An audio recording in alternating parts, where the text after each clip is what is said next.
Yes. I thought that if you want to understand the Bradys, begin at the beginning, right? So to speak. We've essentially done a close computer-aided analysis of the beginning.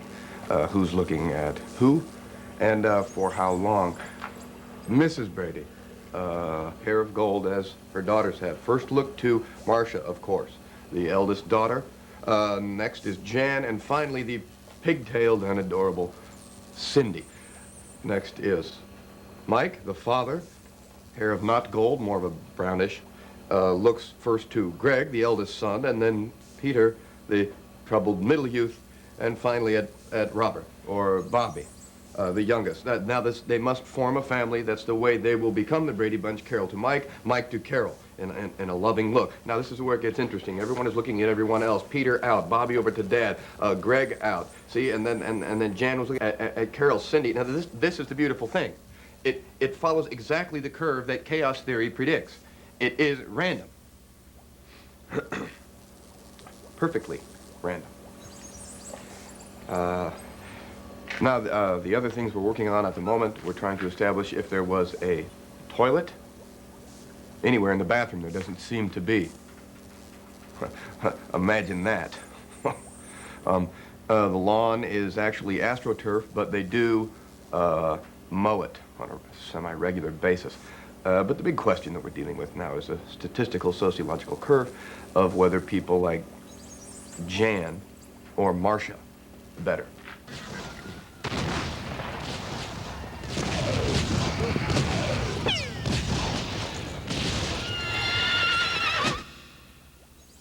I like Jan, or Marcia. Personally, I like Marcia. She was more mature. I don't mean to seem ungrateful for the work that Marcia did with the fan club, but she was definitely groovy. But for me, all the time we were doing the show, it was Jan. It was always Jan. I've always been a pro-Marcia man myself. I mean, who wouldn't be? Marcia was ultimately about never being able to fit in and constantly trying to find her way. And Jen was always ratting on Marcia, which, you know, we have to overlook at some point. Actually, my favorite is Cindy. The young Cindy, though. I wish she was that age now. Jan was a little psychotic. Marcia was a little flippant. I can't really make a choice.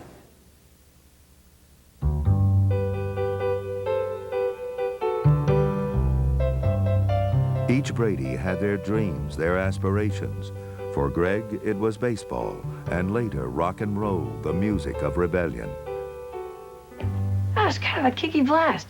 You guys really got it together and well, and bet they you got a shave. Greg Brady, January 8th, 1971. It was through music that the Bradys found the truest outlet for the emotional storms of growing up in America. When it's time to change, you've got to rearrange who you are and what you're going to be. Lyrics, Time to Change by the Brady Six.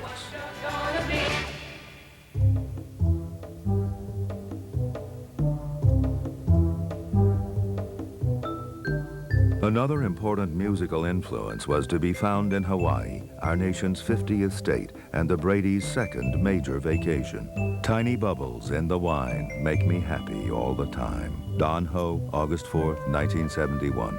It was here that Bobby Brady met Hawaiian native singer Don Ho, and it was here he, whom Ho had helped, first understood the tiki was taboo. The results are etched forever on the American consciousness. Greg's Wipeout. The tarantula on Peter. Alice's back going out during a hula lesson. But those fearful images were dispelled. We woke from our long national nightmare when Mike saved the day and the Brady clan gathered for a final luau and the blowing of the horn of brotherhood.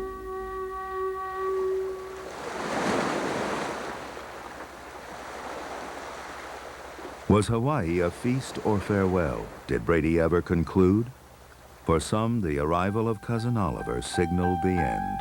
He said, wherever I go, terrible things happen, and they're right. I'm bad news. Cousin Oliver, January 25th, 1974.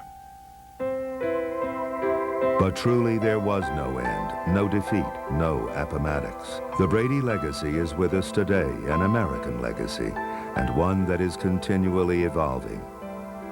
There were the enduring songs as the Bradys offered their services to a nation hungry for variety entertainment.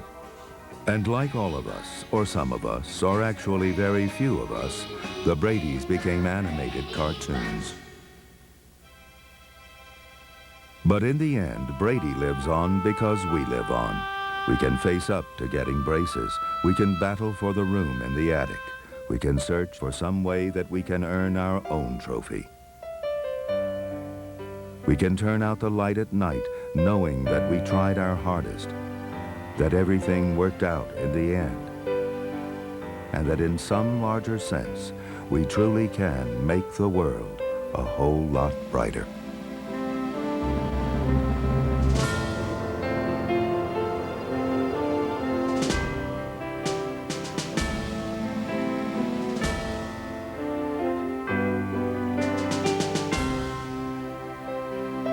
Human nature will not change. In any future great national trial, we shall have as weak and as strong, as silly and as wise, as bad and as good. Abraham Lincoln, November 10th, 1864. I know, but what happens next term? What? When we have to stage the whole Civil War. Oh.